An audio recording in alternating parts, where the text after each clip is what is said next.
27번째 명령은 내 부모를 공경하라라는 건데, 요거는 우리가 올해 어버이 주일 때 우리가 한번 살펴봤었고요. 이제는 28번째 명령입니다. 28번째. 자, 누룩을 조심하라, 누룩을 주의하라라는 이제 28번째 명령을 우리가 오늘 함께 살펴보고자 합니다. 자, 우리 요즘 보면 빵을 너무 좋아하시죠? 빵을 요즘 사람들은 굉장히 많이 좋아하십니다. 자, 근데 우리가 빵을 만들 때 보면 이 밀가루 반죽한 것이 엄청 이렇게 부풀려져 가지고 이렇게 빵이 나오는 그런 모습들을 우리가 볼 수가 있는데요. 자, 그렇게 이렇게 밀가루 반죽이 이렇게 부풀려지는 이유 중에 가장 큰 이유 중에 하나는 오늘 우리가 살펴보게 되는 이 누룩이란 것과 관련되어 있습니다. 누룩. 자, 그래서 자, 누룩이란 게 뭐냐? 우리 누룩. 누룩은 이제 보통 이스트라고 하는데요. 이스트.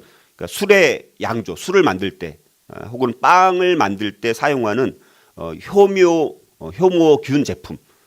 그래서 그런 이스트와 같은 이 발효 물질로서 빵을 만드는 밀가루 반죽이나 또 액체에 넣으면 재료들을 발효시켜서 팽창하게 부풀리게 만드는 효모가 바로 이 누룩이라는 것입니다. 자, 그래서 오늘 이 누룩을 주의하라라는 의미를 이해하려면 일단 누룩이 갖고 있는 이 상징적 의미가 뭔지를 우리가 이해하는 것이 필요합니다. 자, 그래서 누룩. 자, 누룩의 상징적 의미가 뭐냐? 누룩은 성경에서 한쪽에서는 긍정적 의미를 갖고 있기도 해요. 또 누룩이라는 것이 또 한쪽에서는 부정적 의미를 갖고도 있습니다. 두 가지로 사용됩니다. 이게. 자, 그래서 긍정적 의미가 있는데요. 누룩은 성경에서 좋은 의미로도 사용되고 있다는 것입니다. 긍정적인 차원에서도 사용되고 있다는 것입니다. 자, 모세오경의 말씀들을 보면 누룩 넣은 떡, 유교병을 또 하나님께 제물로 드릴 것을 말씀하기도 합니다. 예를 들어서 처음 수확한 곡식을 빚어서 하나님께 예물로 드리는 빵에는 또 누룩을 첨가하기도 한다라는 것입니다. 그리고 레위기 7장 13절에 감사 희생과 또 예물을 드릴 때, 혹은 레위기 23장 17절에 요제의 떡에는 누룩을 오히려 넣을 것을 명령해서 긍정적 의미로도 사용된다라는 것입니다. 그리고 누룩을 넣어서 발효시킨 유교병은 이스라엘 백성들의 또 주식이기도 했다는 것이죠. 자, 그런데 이제 오늘 우리가 살펴보는 것은 이제 부정적 의미의 누룩입니다. 그래서 이 부정적 의미가 또 있습니다. 자, 그래서 출애굽기 구약 성경에 있는 걸 먼저 살펴보면 출애굽기 12장 15절이나 또 여러 말씀들을 보면 누룩을 이 떡에 넣지 않아야 된다. 이렇게 이제 분명히 말씀을 합니다. 자, 그리고 그래서 이 누룩이라는 것은 과거 이스라엘 백성들이 행하던 이방의 풍습이나 죄를 상징하는 것이 이 누룩입니다. 자, 그래서 과거 이스라엘 백성들이 출애굽할 때 애굽을 떠나는 상황이 아주 급박했습니다. 그렇죠? 10번째 마지막 재앙이 뭡니까? 애굽에 내린 재앙 중에서 장자 재앙 때, 그때 이제 애굽을 떠날 때 하나님께서 이스라엘 백성들은 살려주시기 위해서 이제 6월절 음식을 준비하라고 이렇게 말씀하시지 않았습니까? 그리고 이제 그 문설주와 임방에 이제 어린 양의 피를 바르게 하고, 그래서 이제 6월절이 무슨 의미입니까? 넘어간다는 거예요. 그래서 이스라엘 백성들은 이제 죽음의 사자가 넘어가서 살려주시면서 그때 이제 이스라엘 백성들이 이제 그 6월절 음식을 먹는, 자, 그런 거를 하지 않았습니까? 그때 이제 무교병을 먹을 것을 말씀을 하셨는데, 그래서 그 애굽을 떠나는 그 상황이 너무나 급박하기 때문에 누룩으로 떡을 부풀릴 시간이 없는 그 긴박함. 그러니까 누룩이 없이 무교병, 그러니까 유교병이라는 것은 누룩이 있는 거, 무교병은 누룩이 없는 거, 요거를 우리가 구분하시면 됩니다. 그래서 너무나 긴박하니까 누룩으로 떡을 부풀릴 시간이 없으니까 무교병을 이제 먹을 것을 말씀을 하신 거거든요. 그러니까 반죽을 부풀릴 시간조차 없어가지고 아주 급박하게, 아주 긴박하게 애굽을 떠나야 되는 상황이었기 때문에 이제 무교병을 먹을 것을 말씀을 하신, 거기서 이제 누룩과 관련된 것이 거기 나온 것이죠. 자, 그래서 출애굽기 12장 15절에서는 누룩을 아예 집에서 제하도록 명령을 하셨고, 신명기 16장 4절 같은 경우에는 아예 이제 그 누룩을 보이지도 않게 하라.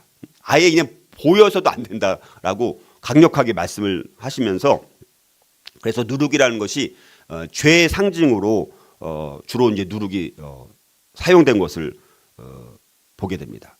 그리고 하나님께 또 번제에 드려지는 제물 가운데서는 또 누룩, 거기서도 누룩 사용을 아예 엄격히 금지하고 있는 것을 보게 됩니다. 자, 그래서 어쨌든 누룩이 갖는 이 발효 작용은 때로는 선에 사용되기도 하고 때로는 악에 대한 비유로 많이 사용되고 있는 것이 바로 이 누룩이라는 것입니다. 자, 이런 누룩의 이중적 이미지가 신약 성경에서도 마찬가지로 사용되고 있습니다. 자, 그래서 마태복음 13장 33절 같은 경우는 천국을 어떻게 비유하냐면 마치 여자가 가루 서말 속에 갖다 넣어 전부 부풀게 한 누룩과 같다. 이렇게 이제 천국을 오히려 여기서 누룩처럼 누룩에 비유해서 말씀하시는. 누룩이라는 게 확장되어 가는, 그렇죠? 확장성이 있습니다. 부풀리게 하는 거니까. 그래서 누룩은 확장되어 가는 하나님 나라의 특성을 설명하는 소재로 사용되기도 했다는 것입니다. 자, 그러나 이제 긍정적인 의미보다는 누룩은 대부분 부정적 의미로 많이 사용됩니다. 자, 그래서 누룩이라는 것은 신약 성경에서 악을 상징하기도 하고요. 거짓된 가르침을 상징하기도 하고 위선 혹은 외식을 상징하기도 한다는 것입니다. 자, 그래서 그거를 이제 바리새인의 누룩이라고 하는 거예요. 그래서 오늘 우리가 읽은 마태복음 16장 6절 누룩을 주의하라라는 이 명령이 나오는 마태복음 16장 6절은 이렇게 말씀합니다. 자, 예수께서 이르시되 삼가 바리새인과 사두개인들의 누룩을 주의하라 하시니 이렇게 이제 말씀합니다. 자, 예수님께서는 누룩으로 이 바리새인과 사두개인들의 외식적인 종교 행위를 비판하고 계시다라는 것입니다. 자, 그래서 이 바리새인의 누룩이란 예수님께서 사역하셨던 당시에 이 종교 지도자들의 아주 기만적이고 악한 교리를 가리키는 것이 바로 이 바리새인의 누룩이라는 것입니다. 자, 이렇게 예수님께서 마태복음 16장 6절 그리고 11절에서도요. 11절에도 보면 11절 뭐라고 말씀합니까? 어찌 내 말한 것이 떡에 관함이 아닌 줄을 깨닫지 못하느냐? 오직 바리새인과 사두개인들의 누룩을 주의하라 하시니 이렇게 말씀하시면서 자, 이렇게 6절과 11절에서 두 번씩이나 바리새인과 사두개인의 누룩을 주의하라고 말씀하시면서 그 누룩을 위선 혹은 악 혹은 외식 이걸 상징적으로 표현하고 있다라는 것입니다.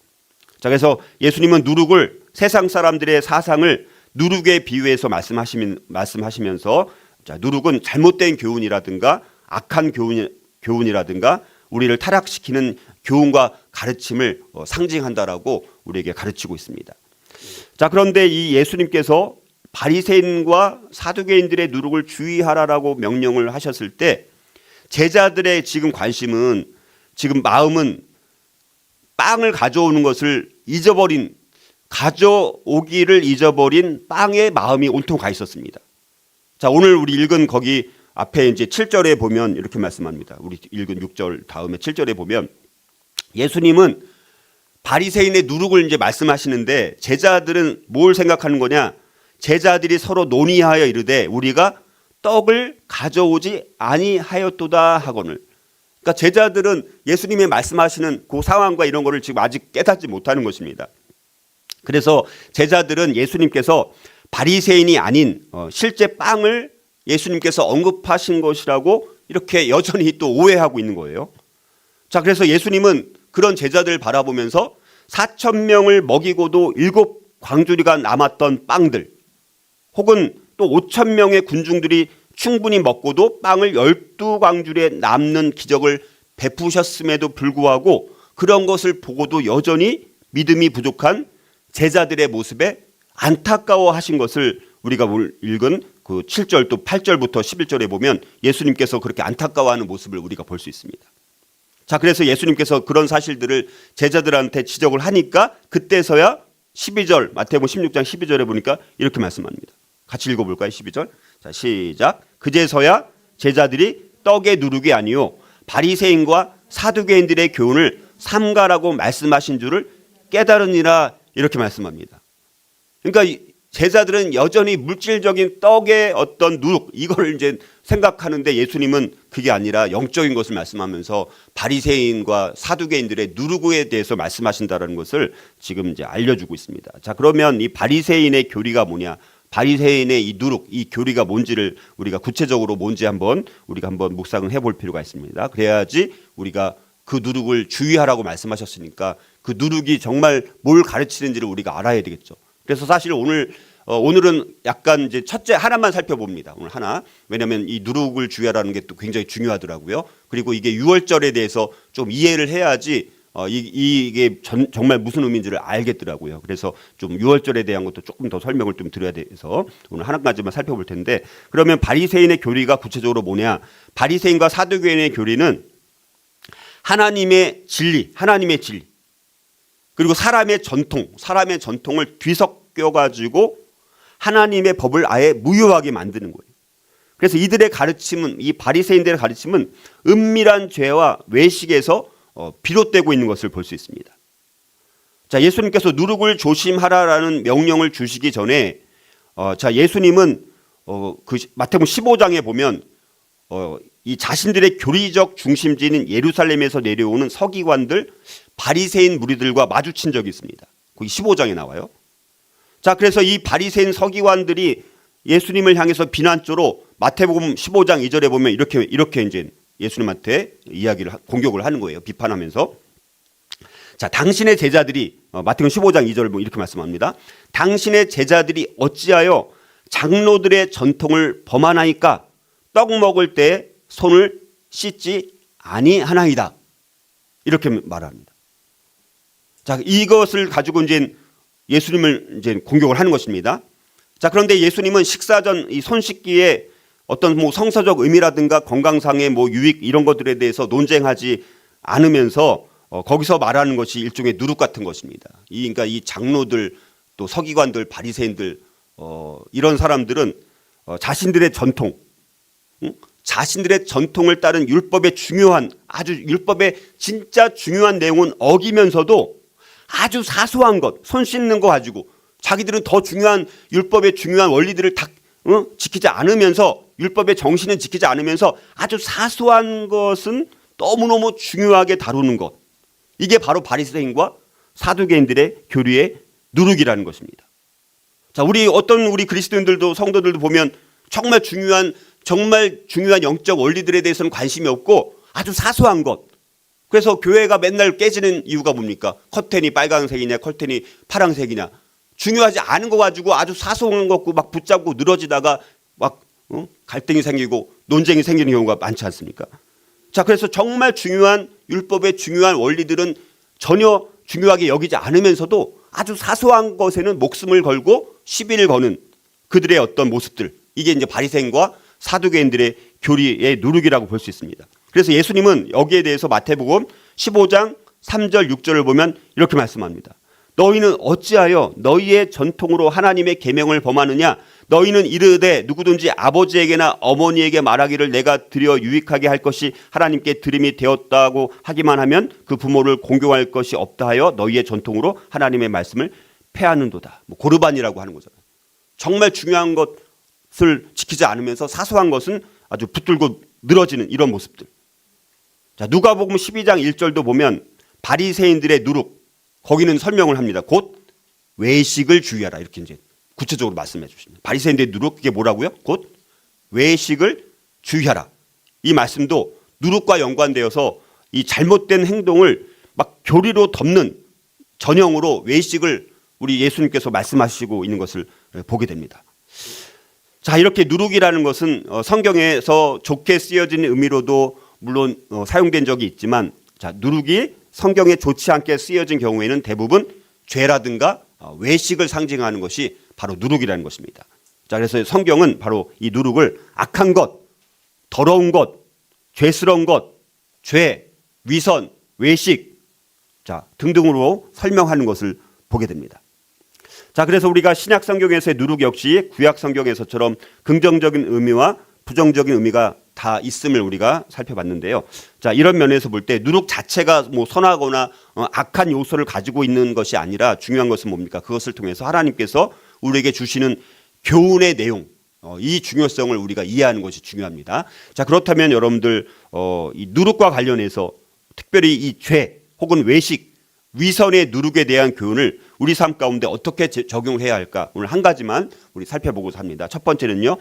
죄의 누룩의 전염성, 확산성, 파괴성과 같은 위험성을 정확히 인식해야 돼. 먼저 우리는 그러니까 누룩이라는 것은 쉽게 말하면 죄예요, 죄. 오늘 그러니까 이 누룩을 주의하라는 이 주님의 명령은 우리와 관련된 말씀이 뭐냐? 죄와 관련된 말씀이에요, 죄. 우리의 위선과 관련된 말씀, 외식과 관련된 말씀. 우리가 거룩한 성품을 갖고 살아가야 되는 것. 그것을 이제 덕성이라고 말합니다. 덕성이라는 포괄적인 그런 성품에 대해서 말씀을 하시는 것입니다. 자, 그러면 이 바리새인의 누룩은 뭐가 위험하느냐라는 것입니다. 바리새인의 누룩이 갖고 있는 위험성이 뭔지 이거를 우리가 이해하는 것이 첫 번째 중요하고, 그리고 이제 이게 구체적으로 뭔지는 다음 주에 또 한 번 더 설명을 드리겠습니다. 자, 무엇보다도 누룩은 잘 스며들면서 확산되는 강한 힘을 갖고 있다는 거예요. 자, 바리새인의 누룩은 개인이나 집단의 모든 사고 과정에 침투해서 급속히 퍼지는 데 그 위험성이 있다는 거예요. 급속히 퍼진다는 게 문제가 있습니다. 자, 이것은 하나님의 율법과 예수님의 명령에 참된 의미를 향한 마음과 생각들을 파괴시키는 역할을 하는 것이 이 누룩이라는 것입니다. 여러분, 죄라는 것은 처음부터 크게 시작하는 게 아닙니다. 죄라는 것은 아주 작게 시작합니다. 작게 시작을 했던 그 죄가 나중에는 그 주변에 있는 많은 사람들이 영향을 받을 때까지 점점 더 확산되고 파괴적이고 점점 더 부풀려지고 커져서 그 작은 죄, 한 개인에게도 마찬가지고 공동체에도 마찬가지입니다. 그 한 사람의 작은 죄가 나중에는 큰 죄로 발전하게 되는 것이고, 그 공동체의 어떤 한 개인의 죄가 누룩처럼 퍼져가지고 다른 사람들에게 영향을 끼쳐갖고 그 공동체 전체가 나중에 죄의 영향을 받게 되는 큰 위험성과 파괴력을 갖고 있는 것이 바로 이 죄가 갖고 있는 특성입니다. 죄가 갖고 있는 특성이 가장 여러분들, 사람이 처음 아담과 하와가 타락하고 나서 그 죄가 얼마나 파괴적인지 아십니까? 하나님과 관계 모든 게 좋고 자연과의 관계도 좋고 또 아담과 하와의 관계도 내 뼈 중에 뼈로다. 아담이 하와를 볼 때 그렇게 칭찬했던 그 관계가 나중에는 어떻게 됩니까? 하나님과 인간의 관계가 다 파괴되고요. 죄가 이 세상에 들어오니까 또 인간과 자연과의 관계도 다 깨지고 인간과 인간과의 관계도 다 깨지는 영향을 갖고 있는 게 죄의 파괴력이라는 것입니다. 자, 그래서 이 율법의 중요한 것들은 어기면서도 사소한 것들은 목숨 걸고 고수하려는 이 바리새인의 시도는 결국 이 외식이라는 위선이라는 비극을 낳게 되었다라는 것입니다. 자, 예수님은 이 바리새인들에게 이런 사실들을 마태복음 15장 7절 9절에서 이렇게 분명히 말씀하십니다. 외식하는 자들아, 이사야가 너희에 관하여 잘 예언하였도다. 일러스되 이 백성이 입술로는 나를 공경하되 마음은 내게서 멀도다. 사람의 계명으로 교훈을 삼아 가르치니 나를 헛되이 경배하는도다 하였느니라. 이렇게 신랄하게 바리새인들의 위선과 외식을 비판하시는 모습을 보게 됩니다. 자, 이게 나중에 가면 마태복음 23장 13절에서 23절에서도 이 바리새인들의 삶의 외식과 교리를 강력하게 이렇게 말씀합니다. 거기는 완전히 심각하게 아주 엄청나게 꾸중을 하고 있는 것을 보게 됩니다. 한번 읽어볼게요. 자, 화 있을진저 외식하는 서기관들과 바리새인들이여, 너희는 천국문을 사람들 앞에서 닫고 너희도 들어가지 않고 들어가려 하는 자도 들어가지 못하게 하는도다. 화 있을진저 이 외식하는 서기관과 바리새인들이여, 너희들이 과부들의 집을 삼키며 남들에게 보이고자 길게 기도하기 때문이라. 그러므로 너희는 더 큰 심판을 받으리라. 화 있을진저 외식하는 서기관들과 바리새인들이여, 너희는 교인 한 사람을 얻기 위하여 바다와 육지를 두루 다니다가 생기면 너희보다 배나 더 지옥 자식이 되게 하는도다. 화 있을진저 외식하는 서기관들과 바리새인들이여, 너희가 박하와 회양과 근처에 11조는 들이되 율법에 더 중한 바 정의와 긍휼과 믿음은 버렸도다. 그러나 이것도 행하고 저것도 버리지 말아야 할지니라. 이렇게 바리새인과 서기관들의 외식에 대해서 아주 신랄하게 비판하신 것을 보게 되었습니다. 자, 하나님과 다른 사람들을 사랑하는 것을 저해하는 모든 것들, 이런 것들은 다 누룩이고, 이 누룩은 결국 우리의 삶을 파괴시킨다. 누룩은 결국 죄라는 것은 우리를 파괴시키는 거예요. 그러니까 하나님이 제일 싫어하는 게 뭡니까? 하나 꼽으라고 한다면 그게 죄예요, 죄. 하나님이 제일 싫어하는 게 죄라는 것입니다. 그걸 우리가 명확하게 기억을 해야 됩니다. 자, 그래서 이 누룩에 대한 하나님의 가르침이 뭔지, 자, 성경에서 누룩이 처음으로 언급되고 있는 부분들은 유월절과 관련이 있습니다. 그래서 우리 유월절과 이 누룩이라는 것은 아주 굉장히 관련이 있어요. 그리고 다음 주에 살펴보는 것도 우리가 이 유월절과 관련이 있어서, 자, 여러분 출애굽기를 보면 애굽을 떠나는 날 밤 하나님께서 이스라엘 백성들한테 유월절 음식 준비를 이렇게 하라 이렇게 명령하신 바가 있습니다. 자, 유월절 그 밤에 하나님께서 준비하라고 음식 세 가지가 뭐냐? 첫 번째는 흠없는 어린 양입니다. 흠없는 어린 양. 그리고 그건 이제 며칠 전에 이제 그 문설주에 임방에 바로 발라야 되니까 이미 이제 어린 양을 잡은 상태입니다. 그 피 때문에. 두 번째가 준비해야 될 게 뭡니까? 그게 누룩이 들어가지 않은 빵. 이게 무교병이라는 거죠. 무교병. 그러니까 무교병이 뭐라고요? 누룩이 들어가지 않은 빵. 자, 그다음에 세 번째 쓴나물. 유월절 음식 세 가지를 준비할 것을 말씀하셨습니다. 자, 그래서 이 세 가지를 좀 잠깐 언급을 좀 하면요. 출애굽기 12장 5절은 너희 어린 양은, 그러니까 유월절 양을 준비할 때 너희 어린 양은 흠없고 1년 된 수컷으로 하되 이렇게 말씀합니다. 자, 어린 양, 다 자란 양과 구별되는 1년 정도 된 유월절 식사용으로 사용된 이제 어린 양, 흠없는 양, 1년 된 수컷을 준비하라고 이제 말씀을 하셨습니다. 근데 그 어린 양을 준비할 때 아무거나 이거 준비하라 이게 아니라 어떤 양? 흠없는 양. 아무 양이나 준비하면 안 돼요. 흠없는 어린 양을 준비하라고 말씀하십니다. 흠이 없어야 됩니다. 완전해야 돼요. 완성돼요. 흠이 없어야 됩니다. 결점이 없어야 됩니다. 흠이 없는 정도가 아니라 온전하고 완벽한 상태의 것을 준비하라는 것입니다. 하나님께서 아브라함과 언약을 맺으실 때 아브라함에게 요구한 것이 완전할 것을 요구하셨는데 바로 하나님께 전적으로 헌신된 것을 하나님께 드릴 것을 말씀하는 것입니다. 자, 그런데 이런 흠없는 어린 양은 우리의 죄로 인해서 죽임을 당하신 예수님을 상징하는 것이죠. 흠없는 어린 양은 유월절 어린 양이 예표하는 그리스도가 갖는 그 완전성과 또 하나님에 대한 순종 그리고 고결하고 온전한 성품을 예표해 주는 것이 바로 흠없는 어린 양인데 흠없는 어린 양이라고 말씀을 하시면서 또 1년 된 수컷으로 준비하라고 이제 말씀을 하셨습니다. 자, 그래서 1년 된 이제 양을 선택하는 이유는 1년 정도 됐을 때 보통 한 가족이 먹기에 가장 알맞은 양이 고기가 나오는 것이 어린 양, 1년 된 어린 양이라고 이제 할 수 있습니다. 자, 그래서 그런 양에서 이제 아주 흠이 없는 것을 선택하라 이렇게 말씀합니다. 그러니까 세 가지 조건입니다. 흠이 없어야 됩니다. 1년 되어야 돼요. 수컷이라는 이 세 가지 조건을 말씀을 하셨는데, 자, 이처럼 하나님께 바쳐지는 것은 거룩하신 하나님의 성품에 가장 부합하는 것이 되어야 된다는 것입니다. 그래서 우리의 삶 가운데도 하나님께 거룩한 산제물로 여겨지기 쓰임받기 위해서 우리의 삶 가운데 우리도 흠없는 삶, 정결한 삶이 필요한 것을 말씀을 합니다. 자, 그래서 이 어린 양, 흠없는 어린 양을 말씀을 하는 거고요. 자, 그리고 이제 두 번째로 준비해야 되는 게 뭡니까? 무교병입니다. 이게 무교병. 오늘 이제 우리 말씀과 관련된 거, 누룩이 없는 거. 자, 발효되지 않은 떡이죠. 누룩 없는 떡이라는 거. 자, 무교병은 발효되는데 소요되는 시간을 줄임으로써 빨리 준비할 수 있는 게 무교병입니다. 지금 이제 출애굽이라는 상황에서 급하게 이제는 애굽을 떠나야 되는 상황입니다. 그래서 발효되는데 소요되는 시간을 줄임으로써 빨리 준비할 수 있는 것이 바로 무교병이라는 것입니다. 자, 그래서 무교병은 아주 속성으로 떡을 만들 수 있는 방법이 이제 무교병인 거예요. 부풀릴 필요가 없기 때문에. 그러니까 부풀리는 시간을 이제 하지 않아도 되는 거니까. 그래서 무교병은 애굽을 떠나기 전에 급히 먹을 것을 만드느라 제대로 준비할 수 없었던 상황을 이제 우리에게 이제 보여주는 것이죠. 자, 그래서 무교병을 먹으라는 것은 급히 서둘러서 이제 애굽이라는 곳은 어떤 곳입니까? 죄가 만연한 곳이에요. 그렇죠? 완전히 뭐 잘못된 이 세상 풍조를 따르는 세상이라고 볼 수 있습니다. 거기를 급히 서둘러서 이제 나가야 될 것을 이제 말을 하는 것이죠. 그리고 아까 말씀드린 것처럼 누룩이라는 것은 기본적으로 죄를 상징한다라고 말씀드렸습니다.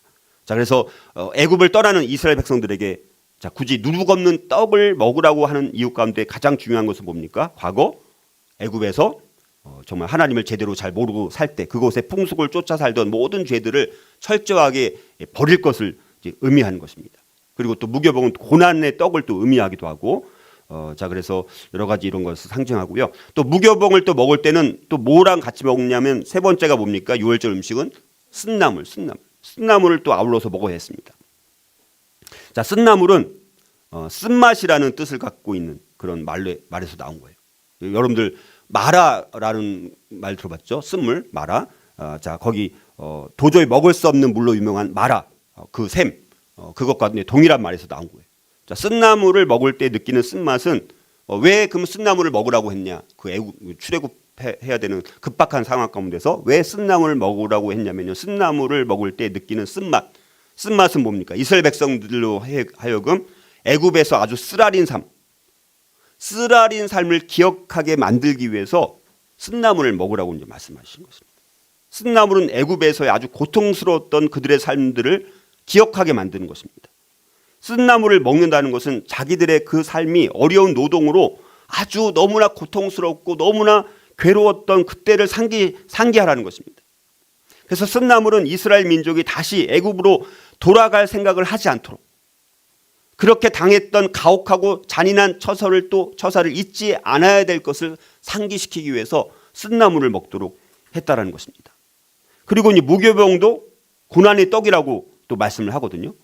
자, 그래서 무교병과 쓴나물을 함께 먹는다라는 것은 애굽에서 우상을 섬기고 죄를 짓고 살던 과거의 삶을 이젠 쓰라린 삶이요 고난의 삶으로 기억하게 하기 위해서 무교병을 먹으라는 것입니다. 이제 이스라엘 백성들은 애굽을 떠난 뒤에도 유월절 절기를 지킬 때마다 이 무교병을 쓴나물과 함께 먹으면서 여전히 내 죄가 아직 남아 있지는 않은지를 점검하는 거예요. 그러니까 이스라엘 백성들이 유월절을 지킬 때마다 이런 세 가지 음식을 먹으면서 우리가 이런 쓴나물 또 무교병 같은 걸 먹으면서 아직도 내가 과거에 죄 가운데 살았던 모습이 있지는 않은지를 점검하고 또 그 고난과 고통의 그 삶으로부터 구원해 주신 하나님께 감사하는 마음을 계속해서 되새기고 그거를 자녀들에게 계승시키는 그런 일들을 하는 것입니다. 그래서 우리가 이 유월절 음식이라는 것이 굉장히 중요하고 우리가 그래서 주의 만찬 때도 유월절과 이게 밀접하게 관련이 있는 것을 보게 되었습니다. 자, 이 누룩과 관련해서 근데 사도 바울은 누룩을 악의 침투에 대한 상징으로 사용하면서 유월절 누룩을 제거하는 이유를 설명합니다. 고린도전서 5장 6절에서 8절을 보면 누룩에 대해서 사도 바울이 유월절과 관련해서 이렇게 말씀합니다. 너희가 자랑하는 것이 옳지 아니하도다. 적은 누룩이 온 덩어리에 퍼지는 것을 알지 못하느냐. 너희는 누룩 없는 자인데 우리를 뭐라고 말한다고요? 성도들을 향해서 누룩 없는 자. 너희는 누룩 없는 자인데 새 덩어리가 되기 위하여 묵은 누룩을 내버리라. 우리의 유월절 양 곧 그리스도께서 희생되셨느니라. 이러므로 우리가 명절을 지키되 묵은 누룩으로도 말고 악하고 악에 찬 누룩으로도 말고 누룩이 없이 오직 순전함과 진실함의 떡으로 하자 이렇게 말씀합니다. 자, 바울은 고린도전서 5장 6절 여기 7절에 비해서 죄의 빠른 전염성을 누룩이 번져가는 것에 비유해서 그렇게 강조하고 있다는 것입니다. 우리가 누룩 없는 자인데 어떻게 누룩이 그렇게 빠르게 전염되고 확산되고 그렇게 파괴적으로 그렇게 흘러가도록 너희들을 놔두면 안 된다라는 것을 강조를 하는 것입니다. 자, 그래서 이 누룩의 의미라는 것은 뭡니까? 우리의 삶 가운데 침투해서 정말 우리를 파괴하게 만들고 이런 그런 죄의 파괴성, 죄의 확산성, 죄의 어떤 그런 전염성 이것들을 보여주는 것이 바로 누룩이라는 것입니다. 그러니까 누룩처럼 우리의 어떤 죄의 전염성과 확산성을 잘 보여주는 비유해 주는 것이 누룩이 가장 최고인 것 같아요. 자, 그래서 누룩이 번지는 것처럼 사람들의 악행과 범죄는 빠르게 번져가는 것입니다. 누룩이 번지는 것은 우리 삶 가운데도 죄가 아주 이렇게 스며들어서 근데 아주 조금씩 스며드는 것 같은데 처음에는 이 정도는 괜찮겠지. 이 정도는 괜찮겠지. 문을 열어둡니다. 근데 그게 뭡니까? 그렇게 잠깐 조금만 이 정도는 괜찮겠지 했던 게 나중에 어떻게 됩니까? 나중에는 거의 파괴될 만큼 자기가 통제하지 않을 만큼 죄의 위험성이 그렇게 크다라는 것을 우리가 인식하는 중이에요. 첫 번째 오늘 그래서 핵심이 뭡니까?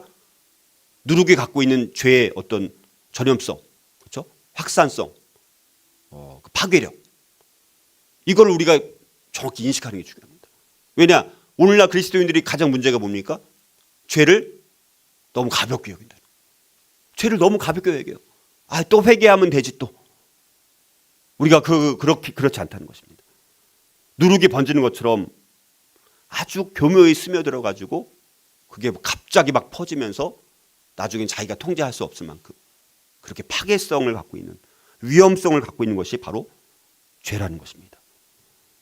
자, 그러므로 우리의 삶 가운데 오늘 우리가 이 작은 죄의 누룩, 혹은 내 삶 가운데서 이 정도는 괜찮겠지 라고 생각하는 죄의 작은 누룩을 내가 용인한 것들을 한번 우리가 오늘 회개할 필요가 있습니다. 내가 너무 쉽게 용인했던 작은, 이 정도 누룩은 괜찮겠지, 이 정도의 죄는 괜찮겠지, 이걸 허용했던 것을 우리가 한번 돌아봐야 됩니다. 그리고 그 누룩이 우리 삶 가운데 어떻게 심각한 타락으로 그게 부풀려졌는지도 다시 한번 내가 돌아보는 것이죠. 오늘 생각나는 것들을 가지고 오늘 회개했으면 좋겠어요. 그래서 우리가 이 누룩과 관련해서 오늘 첫 번째 한 가지, 이것만 기억을 하세요. 죄가 갖고 있는, 누룩이 갖고 있는 이 전염성, 그렇죠? 그리고 확산성, 파괴성이라는 이 위험성을 먼저 정확하게 인식을 하는 것이 중요하고, 우리가 이것들을 어떻게 제거해야 되는지는 다음 주에 함께 살펴보도록 하겠습니다. 자, 오늘 첫 번째 살펴봤는데요. 오늘 우리가 또 다시 한번 누룩을 피하기 위한 나의 결심과 다짐을 한번 제가 읽어드릴 테니까 우리 아멘으로 여러분들이 결단하시면 좋을 것 같아요. 여러분, 우리 교회 공동체가 한 사람의 문제는 한 사람의 문제로 끝나는 거 아니에요. 그 공동체 전혀, 이거는 개인의 문제이기도 하고 공동체 문제이기도 하고, 하나님 앞에 정말 거룩하게 쓰임 받으려면 죄의 문제가 해결돼야 돼요. 죄의 문제를 갖고는 우리가 하나님 앞에 쓰임 받을 수 없습니다. 우리 개인도 그렇고 우리 교회 공동체가 정말 순결하고 거룩한 순전함의 교회 공동체가 될 때 하나님께서 쓰십니다. 우리가 진짜 남은 한 달 동안 제가 계속해서 강조하는 게 뭡니까? 기도를 많이 강조하잖아요. 왜냐하면 제가 말씀드렸잖아요. 오늘 이 시대에 우리 교회가 정말 저는 감사한 것은 많이 연약하지만 아주 오랫동안 너무나 가치 있는 것들을 준비시켜 주셨습니다. 우리가 준비한 이 역사와 이 기독교 세계관과 이런 컨텐츠들을 하나님께서 정말 아주 오랫동안 준비시키고 또 준비시켜 주셨는데, 이제 우리가 혹시 우리 가운데 있는 이런 죄의 문제로 인해서 우리의 순전하지 못한 모습으로 인해서 하나님 앞에 쓰임받지 못하고 있는 모습은 아닌지, 이것들을 우리가 한 달 동안은 철저하게 하나님 앞에 우리가 더 기도하고 여러분들이 기도의 자리로 좀 더 많이 나왔으면 좋겠습니다. 그래서 2026년도는 이제 더 이상 그냥 어떻게 하나님께서 어떻게 하시겠지 이렇게 막연한 그런 기대감, 추상적인 기대가 아니라 이제 구체적으로 내 삶을 돌아보고 우리 교회 공동체의 사역들을 돌아보면서 하나님 앞에 이제 정말 열매를 맺길 원합니다라는 마음을 함께 모을 때 우리가 이제 뭔가 새로운 길이 열릴 것이라고 믿습니다. 저 여러분들이 한 달 동안 그 준비를 해야 돼요. 그래서 이 누룩을 주의하라는 말씀이 지금 또 아주 중요한, 우리한테 너무 필요한 말씀이 아닌가 이렇게 돌아보면서 결심을 한번 해보겠습니다. 단지 겉모습을 좋게 보이려 하기보다는 내면적 순결함을 구하겠습니다. 하나님께 내 삶의 외식과 위선을 뿌리 뽑아 주실 것을 구하겠습니다. 이번에 뿌리 뽑아야 돼요. 언제까지 이걸 계속 갖고 살겠습니까? 이거 뿌리 뽑아야죠, 그렇죠? 다른 사람들의 삶을 해롭게 할 누룩을 보면 사랑으로 그들에게 권면해 주겠습니다. 물론 어려워요. 우리가 이걸 잘 받아들이고 진짜 사랑으로 기도하면서 우리가 서로 권면하는 공동체가 될 때 하나님 앞에 쓰임받을 수 있습니다. 아주 작은 죄의 그 위험성을 마음에 철저하게 새기겠습니다. 하나님과 다른 사람들을 향한 진실한 사랑의 부족함을 감추기 위해 선한 일들을 악용하지 않겠습니다. 하나님의 명령들을 나만을 위한 그릇된 이득을 취하려는 수단으로 사용하지 않겠습니다. 개인적 문제와 결부된 가르침에 주의하겠습니다.